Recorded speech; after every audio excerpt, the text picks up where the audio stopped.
Yes, man. KJ and the bitch won up all 2026. Ain't chasing no females, focus on getting rich.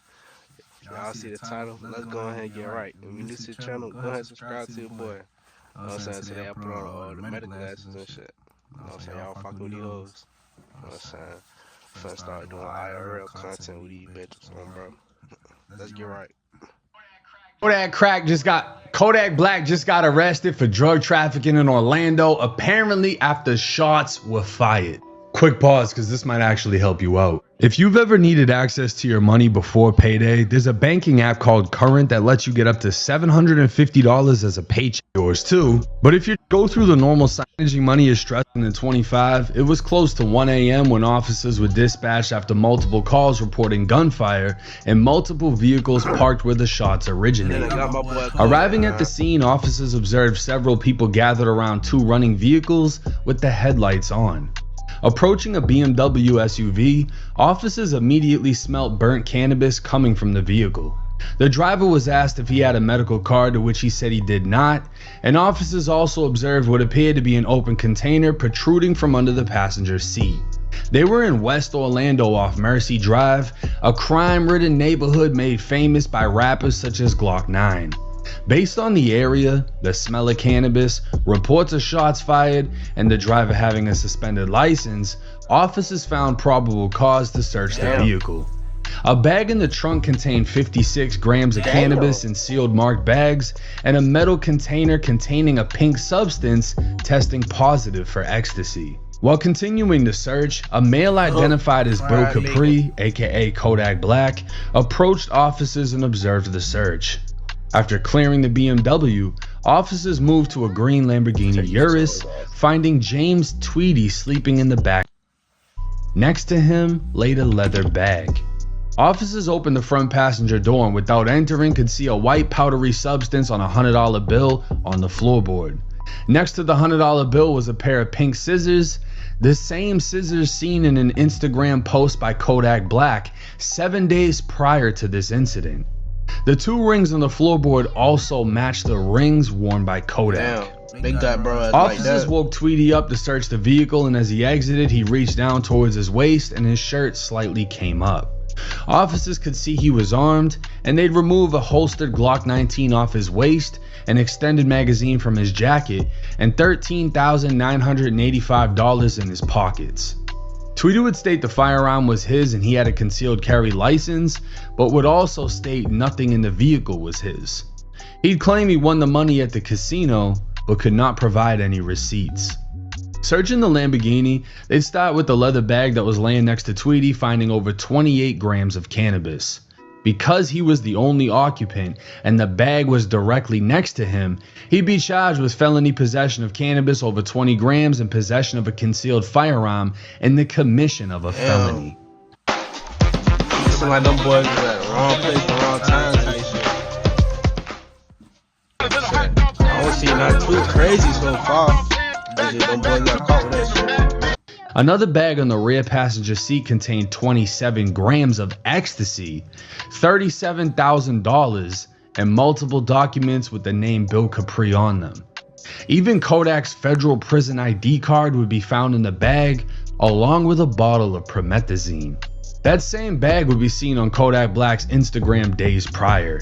They'd also find his gun lighter that he can be seen with on multiple occasions.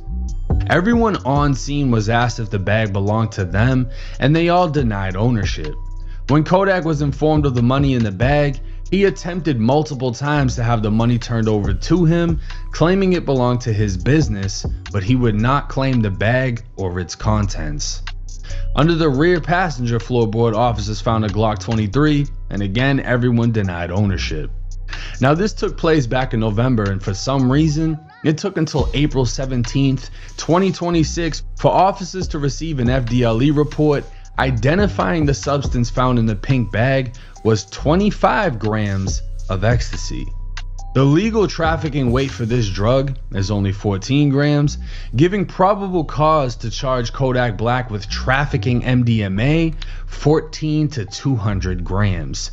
This charge carries up to 30 years in state prison, 3 years being mandatory, and a $50,000 fine. I been knew he like orange though. Now I'm gonna be honest, I don't know how it is in other states, but Florida does not play when it comes to trafficking. And yes, he can get anywhere up to 30 years if he's convicted of this offense, but 3 of those years are mandatory, meaning he cannot get less than 36 months inside of prison.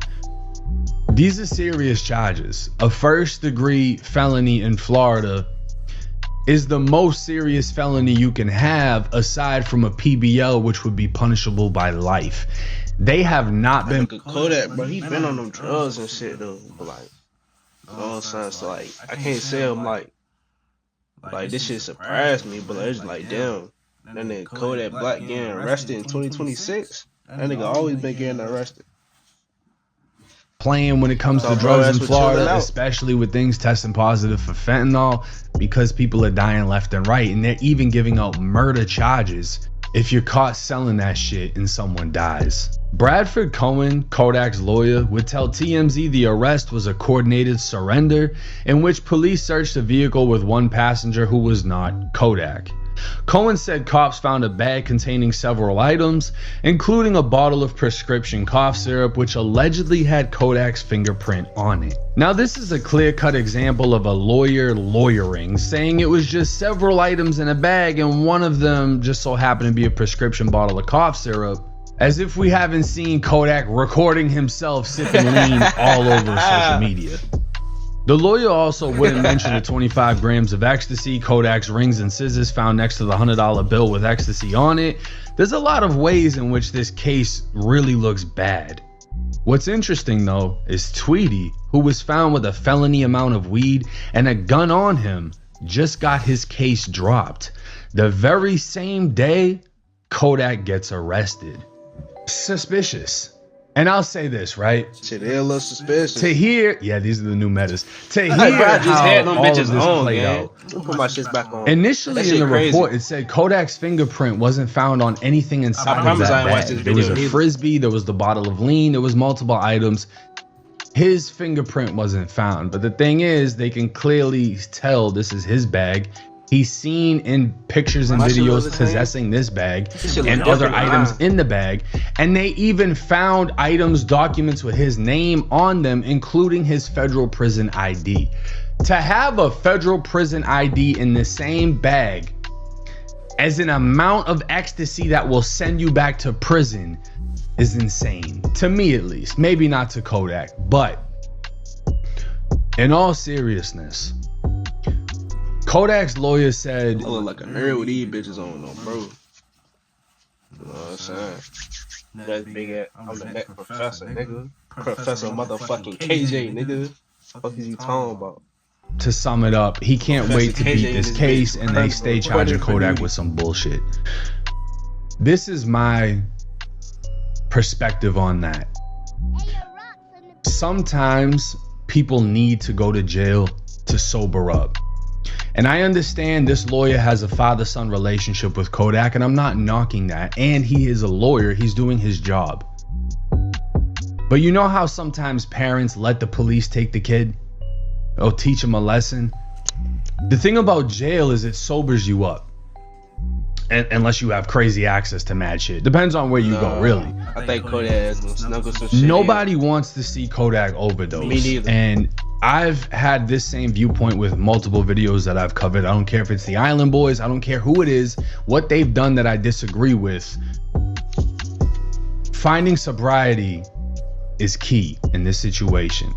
Kodak is a talented rapper, hands down. Some people want to see his downfall, some people don't. But at the end of the day, nobody wants to see him go out like a Jimi Hendrix or any superstar that's overdosed and it's cost them their career.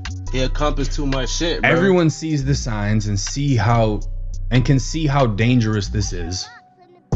People have seen him performing and looking like he's gone, and you know, he did a stream with Kai Cenat, threw something up, popped it. Shit. I was like, damn, what the Nobody fuck, wants to see Kodak go out that way. What the fuck, Kodak? What you got going on, Nobody gang? wants to see a person go out that way.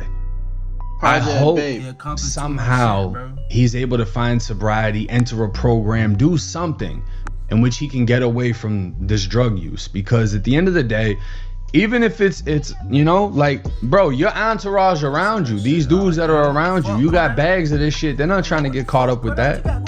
You know what I mean? And it's you that's primarily wanting to use the shit. From what we can tell, we know you want some drugs. You know what I mean? Kodak, Everyone knows that. He must be going. And I'm not gonna down him right for it, because a lot of people have been there. I just hope that he finds a way out of that cycle. It's not like the prison time I'm worried about. It's more so doing something and not waking up. Smoking flocka. And TMZ is the first to report the news. And that's why it's like, with his lawyer, like, oh, I'm confidently going to beat this. When you keep beating these cases, it's almost like enabling someone to keep doing it. Because if you have somebody that gets away with all the shit they're doing, why would they stop doing it? They get away with it every time. And that's just my humble perspective on the situation. Obviously, nobody wants to see Kodak go to prison. But if it would take you a good 30 to 60 days to sit down and get your thoughts together, sober up, get back on a fitness journey, and, you know, start working out, getting in shape. There's just so many different paths he can go. I don't know what he is as far as religion. I believe a Hebrew Israelite. I just hope that he's able to tap in with his higher power and find a better way to carry out the blessing he's received, that is superstardom, as becoming a rapper. And nobody wants to see Kodak Black go out bad. But hey, it's 1090 Jake. Let me know y'all's thoughts and comments in the comment section.